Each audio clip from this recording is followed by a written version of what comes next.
Bon, mes chers collègues, mais j'ai pas mon... voilà, toc, toc, toc. Si, j'ai tout là.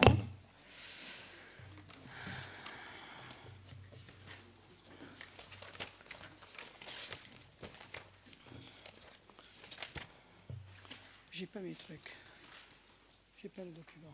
Voilà. Mes chers collègues, alors nous auditionnons aujourd'hui M. Frédéric Cuvillier, qui a été ministre délégué chargé des Transports, c'est ce qu'on m'écrit, hein, des deux gouvernements héros.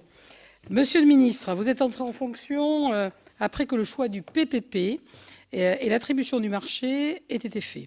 Vous avez eu à gérer la phase, je dirais, finale du contrat, avec ses reports successifs, l'absence de mise à disposition, puis la décision de suspension de l'écotaxe. Nous souhaitons comprendre comment votre ministère a piloté le suivi du contrat dans cette phase finale, qui a décidé, quel motif de ne pas accorder la mise à disposition, c'est quand même un des points clés. Quel est votre regard sur la suspension actuelle, l'état des relations avec Ecomove et son consortium bancaire?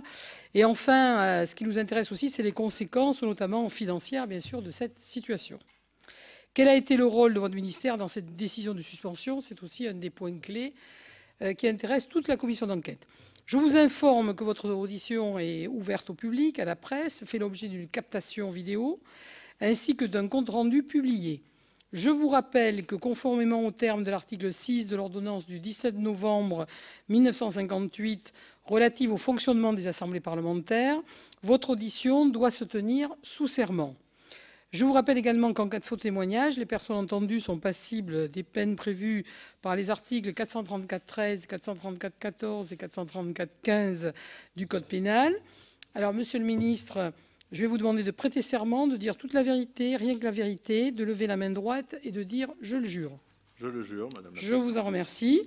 Alors, vous pouvez, si vous le souhaitez, je crois que ce serait utile, que vous nous présentiez un exposé liminaire d'une dizaine de minutes, à la suite duquel Madame le rapporteur, Madame Virginie Claes, tout d'abord, et ensuite les membres de la commission et moi-même, nous vous poserons des questions. Voilà, vous avez la parole. Madame la Présidente, Madame la rapporteure, Mesdames, Messieurs les sénateurs, j'avais la mission de mener les travaux d'une commission d'enquête qui porte sur les modalités des montages juridiques et financiers de l'environnement du contrat Ecomove, pour la mise en place de l'écotaxe poids lourd. Vous avez souligné à l'instant que mon entrée en fonction était intervenue en mai 2012, c'est-à-dire bien postérieurement à la signature de ce contrat. Et ma mission a été, avec mon cabinet et le ministère dont j'avais responsabilité à l'époque, de pouvoir mettre en place cette écotaxe poids lourd. Et donc, j'avais été informé très rapidement que la remise en cause de ce dispositif contractuel coûterait à l'État plusieurs centaines de millions d'euros et qu'il fallait donc mettre en œuvre cette écotaxe. Je rappelle l'histoire. Elle a été, il y a fort longtemps, votée dans le cadre du Grenelle. Cette écotaxe a été repoussée dans son application à plusieurs reprises. Et j'ai, en prenant mes fonctions, eu à hériter d'un décret, celui du 6 mai 2012, la date n'est pas anodine, décret qui non seulement avait été extrêmement critiqué par l'ensemble de la profession, elle était tout à fait hostile au dispositif de ce décret, puisqu'il n'était ni suffisamment protecteur, ni même ne permettait une mise en place de l'écotaxe dans des conditions satisfaisantes eu égard à la réalité des activités professionnelles. Et donc les entreprises étaient fort inquiètes. Il a donc fallu mettre en place un dispositif. Je rappelle que nous parlons d'un secteur où il y a 40 000 entreprises, 400 000 salariés, et nous avons eu à mettre en place ce dispositif dans le cadre législatif. Je me souviens des débats très constructifs que nous avions, notamment au sein de cette Assemblée, qui nous a permis de mettre l'accent sur le principe. Il était acté dès l'origine de la répercussion, mais les modalités, il fallait les préciser. et faire en sorte que ce soit simple, que ce soit solide, que ce soit sûr. L'inquiétude de la profession, des professionnels du transport routier, est légitime dans le dispositif du décret du 6 mai 2012, était en effet le caractère inapplicable des dispositions et par ailleurs le manque de solidité et la fragilité économique que cela pouvait entraîner sur le secteur dans sa globalité. Nous avons donc travaillé à la fois sur une simplification, sur la nécessité de mettre en application cette écotaxe votée par le Parlement à l'unanimité. Et la loi est là pour être appliquée. Encore faut-il qu'elle soit applicable et qu'elle n'ait pas des répercussions socio-économiques de nature à priver les dispositions d'une forme de soutenabilité. Nous avons mis en place donc des signaux forts, je pense, sur les conditions de la répercussion, de sorte que ce ne soit pas les transporteurs routiers et les entreprises qui aient à supporter la charge, mais au final bien le consommateur et donc le chargeur qui commande le transport, et un mécanisme qui devait être protecteur des transporteurs et qui a abouti à la loi qui fut votée, validée par le Conseil constitutionnel, la loi du 23 avril 2013. À cette date, et à partir de cette date, la mission qui a été la mienne, la nôtre, avec l'ensemble de mes collaborateurs et de l'administration, était de pouvoir mettre en place un dispositif juridique le plus sécurisant qu'il soit, à la fois par les décrets d'application, ils sont nombreux, les arrêtés, et de faire en sorte que nous puissions mettre en place aussi, parallèlement, des observatoires de la mise en place de l'écotaxe, observatoires régionaux. C'est une lettre d'ailleurs que j'avais adressée au préfet, parce qu'il était important à la fois d'expliquer le dispositif nouveau, mais aussi d'en regarder d'éventuelles scories ou limites, de sorte que, et je l'avais indiqué dans les travaux parlementaires, le dispositif soit évolutif. Il ne s'agissait pas, dès la première, de figer un dispositif écotaxe dès les premiers jours. C'est une grande révolution dans le transport et notamment dans la fiscalité écologique. Donc il fallait que nous mettions aussi de la souplesse pour entendre les spécificités des professionnels. À partir de cela, nous avons connu un certain nombre de reports successifs. Tout d'abord, un report de calendrier du 20 juillet, d'application du 20 juillet 2013 au 1er octobre 2013, puisque nous avions eu un rapport d'avancement d'Ecomove qui montrait l'imperfection et notamment l'impossibilité de pouvoir délivrer une vérification d'aptitude au bon fonctionnement, en tout état de cause, de pouvoir valider, compte tenu des innombrables difficultés et des erreurs que le dispositif laissait apparaître, nous ne pouvions pas mettre les professions face à un dispositif qui était insuffisamment fiable. Et donc la décision qui a été la nôtre a été celle de signaler à Ecomove que nous appliquerions les dispositions contractuelles en cas de retard de la livraison finale et de faire en sorte que nous puissions décaler au 1er octobre 2013. Par ailleurs, nous supprimions l'expérimentation alsacienne pour pouvoir globalement ouvrir une phase d'essai du dispositif au niveau national à compter du mois de juillet.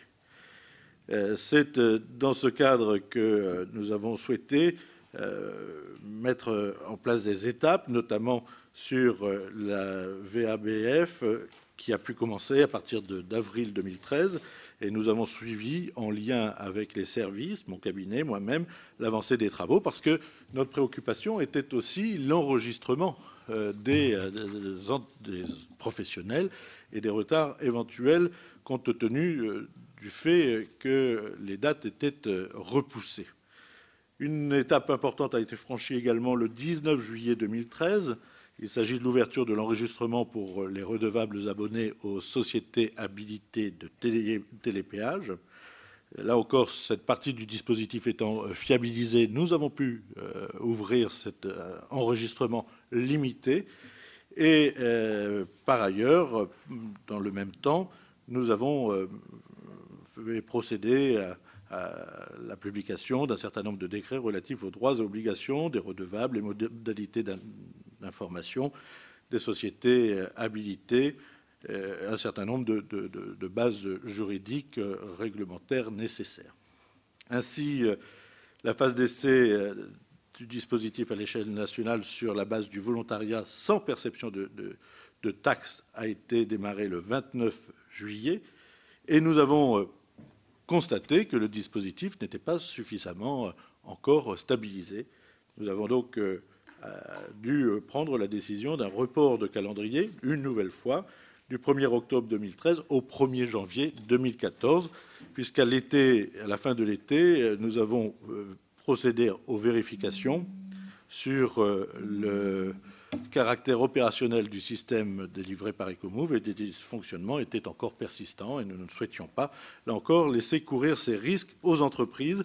Il fallait, pour la crédibilité même de la démarche, elle est majeure, elle est assez révolutionnaire, et bien que nous puissions avoir un dispositif solide.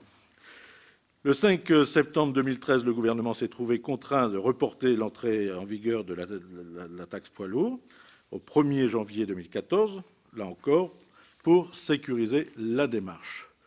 Par ailleurs, durant cette période, nous avons souhaité accélérer le processus d'enregistrement des poids lourds afin qu'une part très significative d'entre eux soit enregistrée à la fin de l'année 2013. L'arrêté fixant au 1er janvier 2014 l'entrée en vigueur de l'écotaxe a été publié le 5 octobre et nous avons fait progresser parallèlement la solidité et la vérification du dispositif et l'évolution réglementaire de l'ensemble. Vous dire enfin que le 15 octobre, l'enregistrement des véhicules non abonnés à une SHT directement auprès d'Ecomove a été ouvert, ce qui a permis pour l'ensemble des professionnels d'avoir les deux possibilités d'enregistrement prévues, soit par des sociétés habilitées de télépéage, soit directement auprès d'Ecomove. Pendant la période de suspension, il y a eu suspension, et vous connaissez le contexte de l'acceptabilité refusée de cette écotaxe dans un contexte particulièrement agité. Le 29 octobre, il y a eu ces mouvements d'incompréhension, d'inquiétude qui ont été exprimés en région Bretagne et la décision a été prise de suspendre la mise en œuvre de l'écotaxe. Le Parlement a été saisi. Vous-même avez... Qui a pris la décision de suspendre? Le Premier ministre a pris la décision de suspension et qui, bien évidemment, est une décision que nous avons non seulement comprise, mais aussi accompagnée. D'autant que dans le même temps, une mission d'information a été lancée auprès des parlementaires, des députés, par une commission présidée par M. Chanteguet à l'Assemblée nationale. Et puis, vous-même avez souhaité clarifier les interrogations quant au cadre contractuel. Malgré cette décision de suspension, nous avons souhaité être très attentifs à la vie contractuelle parce que le contrat existe.